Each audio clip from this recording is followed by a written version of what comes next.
자, 고 작가의 휴먼 레코드 라디오 에디션 소설가 고혜나 작가와 함께합니다. 작가님 어서 오세요. 안녕하세요. 네. 자, 새해 첫날 새 코너로 선을 보이게 됐는데 고 작가님 원래 홈그라운드가 따로 있으시잖아요. 그렇죠? 그렇죠. 네, 고 작가의 휴먼 레코드라고 채널을 운영하고 있죠. 네. 네. 거기서는 어떤 얘기들을 좀 다룹니까? 근현대사를 관통하는 그런 굵직굵직한 인물들을 다루고 있습니다. 네. 2025년 새해를 맞아서 저희와 함께 협업을 하게 됐는데 원래 채널에서는 혼자 이렇게 얘기를 풀어가는 과정을 담았다면 이번에는 저와 함께 또 저희와 함께 이 휴먼 레코드를 만들어가는 시간을 갖도록 하겠습니다. 자, 그럼 오늘 첫 번째 시간인데 어떤 얘기 나눠볼까요? 현재 그 하얼빈이라고 영화가 개봉해서 굉장히 안중근 이야기가 많이 나오고 있는데 그래서 그 이전에 영웅이라는 영화도 있었고 그래서 오늘은 안중근에 대한 이야기를 한번 해볼까 합니다. 안중근 의사. 사실 뭐 워낙 유명한 분이시라 뭐 소설, 영화 참 많이 다뤄졌잖아요. 그 생애와 이력에 대해서는 많은 분들이 아실 텐데 그래서 오늘은 좀 색다른 접근법으로 이 안중근 의사를 조명한다면서요. 안중근 의사를 제가 이제 너무 좋아하고 그래서 제 그 소설 경성브라운에도 보면은 남자 주인공이 거사를 치르기 전에 안중근 의사를 생각하면서 안중근 의사는 마지막에 이제 거사를 치르기 전에 이 차를 마시면서 그 찻잔에 누구를 떠올렸을까? 뭐 가족의 얼굴, 뭐 아니면 어머니의 얼굴, 아무튼 그렇게 상상하는 장면을 제가 이제 그 소설을 쓰면서 집어 넣었는데 이제 그런 만큼 제가 안중근 의사를 굉장히 많이 이제 생각하고 기리고 기억하면서 이분의 성격은 어떨까? 그러니까 요즘으로 치면은 이제 MBTI 뭘까를 이제 좀 고민을 해봤죠. 네. 그래서 그게 정답이 아닐 수도 있지만 이제 제가 좀 안중근 덕후로서 좀 이렇게 아마 이렇지 않을까? 약간 이런 생각을 해보게 됐습니다. 흥미롭습니다. 자, 그러면 안중근의 MBTI가 뭘지 하나씩 좀 풀어볼 텐데 먼저 MBTI가 4가지잖아요. 그렇죠? 4가지 이제 알파벳으로 정해져 있는데 맨 처음과 맨 끝자리부터 알아보고 두 번째, 세 번째 이렇게 이 순서로 알아보겠습니다. 첫 번째 질문은 내향인인가 외향인인가 이런 질문이 이제 시작인데 E와 I 사이에 어느 쪽인가 이걸 좀 생각해봐야 될 것 같아요. 제가 개인적으로 생각해봤을 때 안중근 의사님은 뭔가 이제 속을 잘 드러내지 않고 혼자 이렇게 고뇌하는 모습이 좀 떠오르거든요. 그래서 I에 가깝지 않을까라는 생각을 하는데 맞나요, 작가님? 저 역시 그렇게 추측을 했고 그러니까 이제 우리가 보통 엄청 막 활발하고 말하기 좋아하고 놀기 좋아하고 밖에 막 돌아다니는 걸 좋아한다. 그러면 이고 사람 만나는 게 싫고 좀 혼자 있는 게 좋아. 이러면 집돌이 집순이 같은 경우. 그러면 I라고 하는데 사실 정말 정확하게 보기 위해서는 이 같은 경우에는 말수가 적거나 좀 성격이 내성적이더라도 바깥에 있었을 때 굉장히 충전되는 사람이면은 E예요. 그러니까 저런 사람은 좀 소극적인 것 같은데 라고 하더라도 밖에 있을 때 충전되는 사람은 E고 그리고 I는 집안에 있을 때 이제 돌아다니지 않고 혼자 안에 있을 때 막 에너지가 충전이 되고 이러면은 I라고 볼 수 있는데 이제 저는 이제 안중근 의사가 뭐 여러 전투도 치렀고 혼자서 거사도 했고 그런데 뭔가 좀 개인전에 어울리는 사람이었다. 그래서 혼자 하는 걸 좋아하고 뭔가 사냥 이런 거 그리고 동양평화론을 집필하는 것도 좀 혼자서 하는 그런 작업 그래서 혼자서 무언가를 할 때 더 에너지가 충전되는 사람이었을 것이다. 사실 여러 전투에서 다 같이 와 하면서 하는 전투에서는 충전되는 게 아니라 오히려 좀 힘들었을 것이다. 이런 생각이 들더라고요. 그래서 I이지 않을까? 좋습니다. 이 충전이 어디서 되느냐 이게 중요하군요. E냐 I냐에 구분하는 게 좋습니다. 일단은 첫 번째 글자는 I입니다. 좋아요. 그 다음에 마지막 글자를 알아볼 텐데 이게 마지막 글자가 J랑 P잖아요. 계획형이냐 아니면 즉흥적이냐. 여기서 이제 1909년 10월 26일 이토 히로부미 저격 사건을 근거로 삼으셨더라고요. 그런데 여기에는 영화에도 나오지 않는 비하인드 스토리가 있다고요? 어떤 얘기입니까? 그 영화 하얼빈에서는 굉장히 담배 피는 장면도 많이 나오고 그리고 좀 엄청 구체적으로 막 계획을 모의를 해요. 만나서 뭐 이렇게 하고 막 여러 명이서 하지만 실제는 굉장히 소수 인원으로 했고 그리고 돈이 없었어요. 그러니까 돈이 부족해서 네. 우리가 항상 뭘 하려면 사전 답사를 해야 되잖아요. 그렇지. 그러니까 너무나도 중요한 의거를 앞두고 있는데 돈이 부족해서 사전 답사를 전부 할 수 없었던 거예요. 그러니까 제일 처음 시작은 장춘역에서 출발을 해요. 네. 장춘역에서 출발을 해서 이제 채가구역에서 내리고 그리고 채가구역 다음이 마지막 하얼빈역이에요. 그런데 이제 그 당시에 돈 30원이면은 장춘에서 채가구까지 갈 수 있었는데 그래서 30원은 있어서 채가구역 답사는 했지만 50원이 없어서 하얼빈역을 사전 답사를 못합니다. 네. 만약에 엄청난 계획형이다. 예, 저는 좀 계획형 제2인데 저도. 예, 만약에 내가 사전 답사를 못한 곳에 가서 의거를 한다? 저는 못하거든요. 예. 그래서 다음을 노렸거나 아니면 채가구역은 사전 답사를 했으니까 채가구역에서 아마 했을 텐데 안중근 의사는 즉흥적이었을 것이다. 그렇기 때문에 하얼빈역을 가보지 않았더라도 택했을 것이다. 그 당시에 뭐 온라인 인터넷이 어딨고 사진도 잘 없고 보지 않으면은 내가 어디서 어떻게 써야 될지 모른단 말이죠, 사실. 그렇지. 예. 정보가 없으니까. 그렇죠. 네. 예. 그리고 그 옛날에는 이제 교통수단도 별로 없고 이제 한 동네에 태어나면은 그 동네를 벗어나서 사는 사람이 거의 없었다고 하잖아요. 그 시대 상이. 예. 네네. 그래서 이토가 여기에 오는 건 정말 기회인 거예요.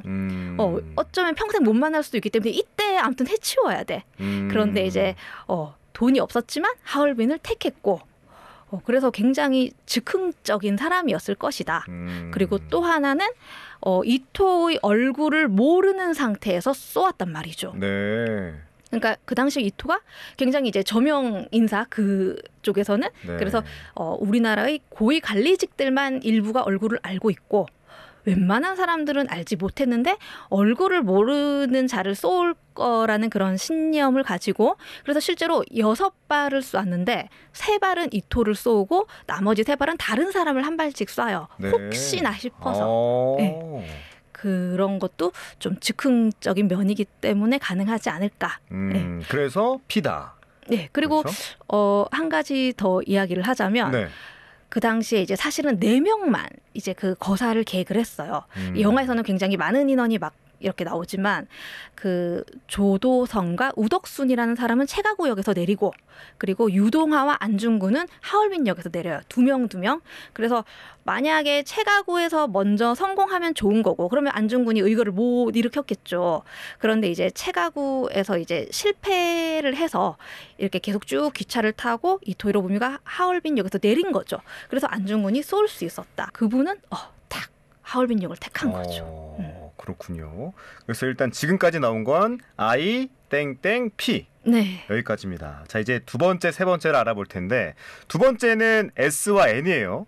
감각형이냐, 직관형이냐 이 차이인데 원고에는 이 차이를 아나운서와 배우의 차이로 풀어주셨더라고요. 네. 맞습니까? 네. 왜 이게 어떤 의미로 이렇게 풀으셨어요? 그 국 아나운서님도 S가 맞나요? 저 했습니다. 네. 예. S가 굉장히 경험한 거를 토대로 이제 그것을 가지고 인생을 성찰하고 그렇죠. 그리고 오감을 활용을 해요. 네. 그러니까 내가 본 것, 뭐 이렇게 뭐 맛본 것, 들은 것. 근데 그에 비해서 N은 그러니까 제가 N인데 소설을 쓰다 보니 굉장히 보이지 않는 것에 의지를 해요. 네. 그러니까 본 것은 중요하지 않고 보지 않은 세계를 굉장히 이제 믿고 가는 건데 네. 아마 안중근 의사는 S 현실적이고 경험을 토대로 하는 사람이지 않았을까라는 생각을 해요. 그 이유가 네. 혹시 그 영산 전투에서 대차게 패했던 그 이야기를 알고 계시나요? 아니요, 정확히는 모르겠습니다. 네, 그 좀 얘기해 주세요. 영화 하얼빈에도 나오는데 예. 그러니까 이제 처음에는 이제 의병을 모집을 해서 이제 안중근 의사가 그 만주 땅에서 독립운동을 하자. 네. 그래서 막 뭐 여러 가지 작전을 하는데 아무튼 영산 전투에서 대차게 패해요. 그 이유가 일본 포로를 기껏 힘들게 잡아가지고 막 이제 죽여야 되는데 갑자기 이제 일본 포로가 제발 살려달라고 하는데 이때 안중근 의사가 그래 만국 공법에 의해서 포로를 이렇게 대우하는 건 옳지 않다. 풀어주겠다라고 얘기를 해요. 아 진짜? 네. 그래서 심지어는 그 일본인 포로가 네. 이대로 제가 돌아가면 너무 면목이 없을 것 같은데 무기를 돌려달라. 그래야 내가 좀 면목이 설 것 같아. 우리 저기 갔을 때 일본 측에. 네. 그러자 무기까지 돌려줍니까? 네. 그러면서 진짜. 뭐라고 하냐면은 이제 동지들이 반발을 하고 난리가 났어요. 그렇겠지. 너무 적한테. 분열이 일어나서 일부는 안중근과 함께할 수 없다고 해서 떠나버려요. 그래서 분열이 일어났는데 와해되는데 조직이 이때 안중근 의사가 저들이 짐승이라고 해서 내가 우리까지 짐승이 될 수는 없지 않느냐. 약간 이런 이야기도 하고 대신에 포로를 풀어주는 대신에 절대 우리가 있는 이 거점지를 알리지 말라라고 하지만 바로 이제 공격이 들어오는 거죠. 그래서 그때 동지들을 무수하게 잃고 그 자신도 거의 죽을 뻔해서 한 일주일간 굶었다고. 그래서 한 노인에 의해서 겨우 구출되어서 이제 그 단체전에서 어떠한 그 수장으로서 뼈저리게 실패를 경험을 하고 어떻게 해야 되지? 굉장히 아마 그때가 좀 힘들었던 시기였을 거예요. 그리고 그 사실적인 경험을 바탕으로 해서 나는 좀 단체전에는 어울리는 사람이 아닌 것 같아. 그리고 이렇게 수많은 살상자가 나는 이런 전투는 난 좀 어울리지 않는 것 같아.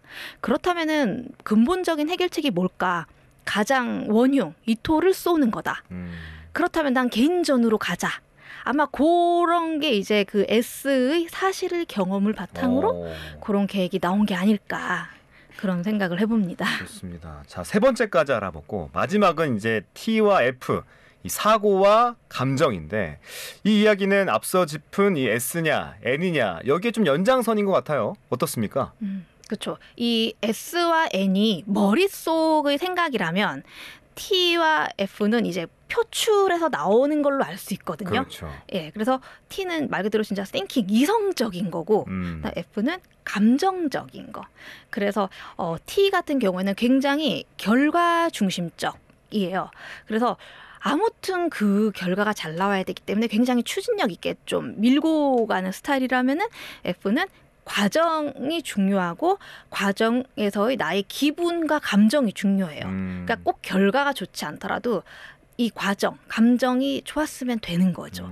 그런데 아무래도 안중근 의사는 T, 그러니까 사고, 이성적인 접근을 해서 끝없는 추진력으로 이토를 하얼빈에서 죽이려는 그런 계획까지 가능하지 않았을까? 네. 그리고 아까 제가 그 안중근 의사가 순수하다고 느꼈던 부분이 그 포로를 풀어주는. 네네. 그래서 좀 굉장히 순수했던 분인 것 같아요. 왜냐하면은 그거는 바보 같은 짓이야라고 동지들이 다 말하고 이렇게 흩어졌잖아요.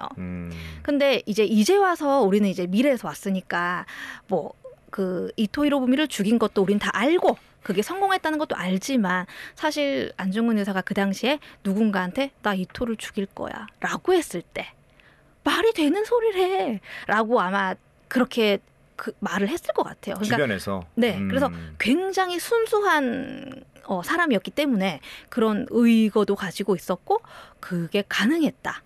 라고 보여주고 그 김훈 작가님의 하얼빈 소설을 보면은 좀 중립적으로 그러니까 이토 히로부미와 안중근을 그려놨어요. 그러니까 뭐 선과 악의 구도라기보다는 이토 히로부미는 일본에서 천황이 보내서 어쩔 수 없이 외교관으로 온 비즈니스맨처럼 그려놨고 안중근은 무직인데 포수인 어떤 피 끓는 청년으로 그려놨어요. 그래서 그러한 대립 구도로 그려놨는데 그래서 그의 순수함이 그런 의거를 치를 수 있게 하지 않았나 좀 그런 생각도 들고요. 네, 그래서 고에나 작가님의 시선으로 바라본 안중근 의사의 MBTI는 ISTP입니다. 네, 맞나요? ISTP. 좋습니다. 뭐 대단히 드라마틱하고 이 피를 끓게 하는 일대 사건이었지만 안중근 의사 본인은 대담한 동시에 아주 이성적인 분이셨다라고 생각하면 좋을 것 같아요. 또 ISTP에 속하는 인물들 어떤 분들이 있습니까? 뭐 대표적인 유명한 연예인으로는 윤여정 선생님 그리고 박명수 개그맨. 네. 그러니까 그들을 보면은 좀 독특하게 자기 할 말을 다 하는데 맞네. 예, 그런데 눈치 보지 않아요. 그리고 그게 내가 튀려고 하는 게 아니라 그냥 했는데 튀는 거예요. 그러네. 맞네. 예. 그리고 이제 겉과 속이 같아서 이렇게 막말을 하는 것 같지만 속과 똑같은 사람. 그러니까 뒤통수 치지 않고 자기 주관이 뚜렷한 사람. 이라고 할 수 있죠. 네. 그렇군요. 자, MBTI 이야기는 이쯤 하고 안중근 의사 개인사에 대한 궁금증을 좀 더 풀어보죠. 안중근 의사를 이 주인공으로 한 작품 가운데 최근작 하얼빈 외에도 뮤지컬 영화 영웅이라는 작품이 있잖아요. 여기서는 안중근 의사의 어머니인 이 조마리아 여사의 비중이 좀 더 높았는데 하얼빈에서는 이 부분이 좀 생략됐더라고요. 조마리아 여사에 대해서도 하실 말씀이 따로 있으시다면서요? 네. 영화 영웅에서 이제 그 재판정 장면이 나와요. 그러니까 이제 사형 선고가 내려지고 이제 안중근 측근들이 사형 선고 말도 안 돼. 항소해. 이대로 죽을 순 없어. 막 이런 분위기가 형성이 되고 심지어는 일본에서 붙여준 일본인 변호사마저도 항소합시다라고 얘기를 해요.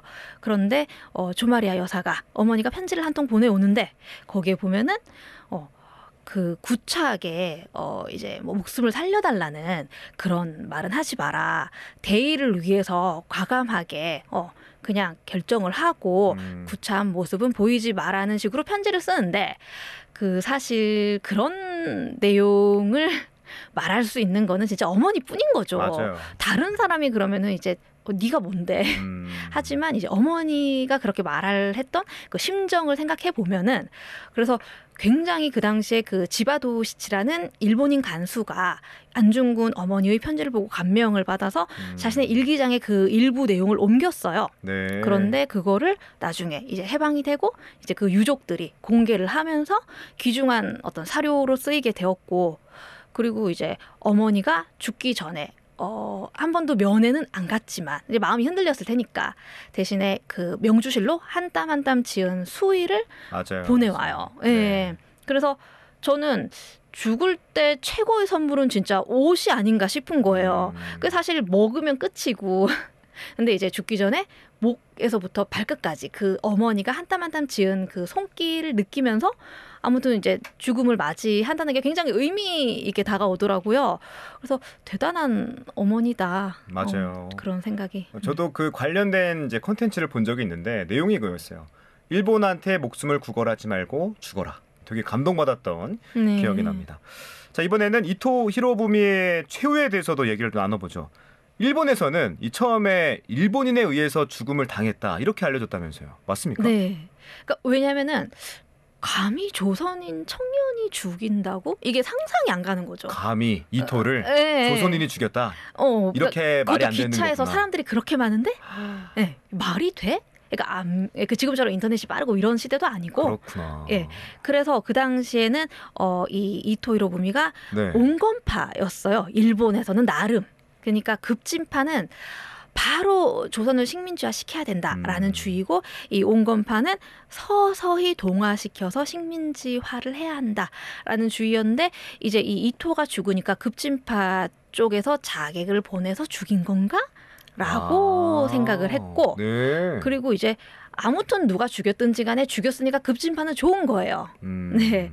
그리고 실제로 이제 이토가 죽고 나서 1년 뒤쯤에 안중근 의사가 사형을 당하고 그리고 이 급진파 쪽에서는 굉장히 좋아하면서 점점 서둘렀죠. 그래서 바로 이제 한일 병합이 빠르게 이루어진 측면이 있지만 아무튼 뭐 이토가 살았어도 그것을 피할 수는 없었을 테니까 뭐 안중근 의사의 이런 의거와는 무관하게 흘러갔다. 라고 저는 생각을 하고요. 네. 또 이 안중근 의사를 한낱 테러리스트로 깎아내리고 폄훼하려는 시도도 오랜 시간 이어져 왔는데 일본에서도 안중근 의사의 유지와 인품을 흠모하고 또 따르는 이들이 적지 않다고 들었습니다.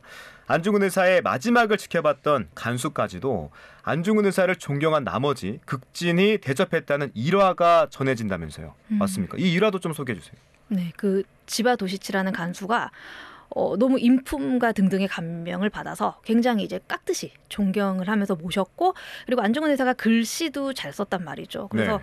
계속 이제 글씨 좀 써달라고 하니까 100여 편이 넘는 거를 썼다고 들었어요. 네. 예, 거기서 이제 제일 유명한 게 현재 이제 그 지바도시치 유족이 가지고 있다가 해방 후에 우리에게 준 제1강산이라는 네 글자 이제 한자로 쓴 그리고 이제 그 약지 자른 그 손바닥을 이렇게 도장처럼 찍은 네. 편에 그게 지금 현재 그 기독교 박물관에 전시가 되어 있는데 그게 제일 유명해요. 그래서 우리가 지금 시각으로 보면은 제1강산 네 글자가 뭐 그렇게 의미 있나 싶은데 이제 그 당시의 시각으로 보면은 안중근 의사가 려순 감옥에서 쓴 거고 그것도 사형 직전에 이제 고국을 못 보는 심정으로 쓴 거고 그리고 이제 곧 한일 병합이 될 텐데 그런 시국에서 쓴 제1강산 우리나라가 최고다라는 의미를 가지고 있기 때문에 굉장히 지금의 시각으로 제1강산이 뭐 이렇게 보면은 안 된다는 거. 예.